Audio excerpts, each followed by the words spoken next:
حضرت حجت کے لیے اہل سنت بھی ایک حوالہ موجود ہے، یوسف بن عبد العزیز شافعی نے لکھا ہے فقہ الدرر میں، اور 5 حوالے تو اہل تشریح کتابوں کے موجود ہیں، بیان الانوار میں جلد نمبر 51 میں 2 جگہ پر موجود ہے، العمدہ میں، طرائف میں، اور بھی جگہوں پر ہے کہ حضور نے فرمایا کہ المہدی طاؤس اہل الجنہ، جنتی تو سارے انبیاء ہیں، سارے اولیاء ہیں، لیکن ان جنتیوں میں جو طاؤس ہیں، طاؤس یعنی مور، وہ مہدی ہیں۔ یہ اتنی لطیف تعبیر ہے نا، اس میں جتنی گفتگو ہو جائے کام ہے، خدا کی قسم۔ کیوں؟ مور، پیکاک، ہر پرندے میں ایک الگ الگ رنگ ہوتا ہے۔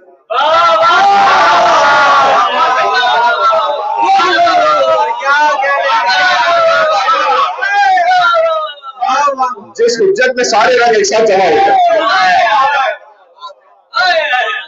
وہ ہے مہدی۔ المہدی طاؤس اہل الجنہ، اہل جنت کے طاؤس، یعنی جس جنت میں آدم صفی اللہ بھی ہے، نوح نجی اللہ بھی ہے، ابراہیم خلیل اللہ بھی ہے، موسیٰ کلیم اللہ بھی ہے۔ اللہ اکبر، عیسیٰ کے امام کی آمد کے لیے آمادہ کر۔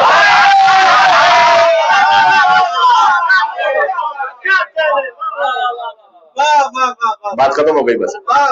تو جہاں جس جنت میں موسیٰ کلیم اللہ علیہ السلام بھی ہے، عیسیٰ روح اللہ علیہ السلام بھی ہے، حدیث کہ خود محمد حبیب اللہ صلی اللہ علیہ وسلم بھی، جس جنت میں علی ولی اللہ بھی، جس جنت میں سارے انبیاء اور سارے ائمہ، اس جنت کے طاؤس جہاں تمام رنگ یکجا ہوتا ہے۔ اب سمجھ میں آئے کہ اس درود و سلام کا مطلب کہ اللہم صلی وسلم وزد وبارک علی صاحب الدعوت النبویہ وصولۃ الحیدریہ ایک، والعصمت الفاطمیہ والحلم الحسنیہ والشجاعت الحسینیہ، یہ حضرت حجت پر درود و سلام ہے نا، حضرت حجت پر درود و سلام ہے کہ انہیں سلام کیا جا رہا ہے ہر امام کی ایک صفت سے، کیونکہ طاؤس اہل جنت حضرت حجت۔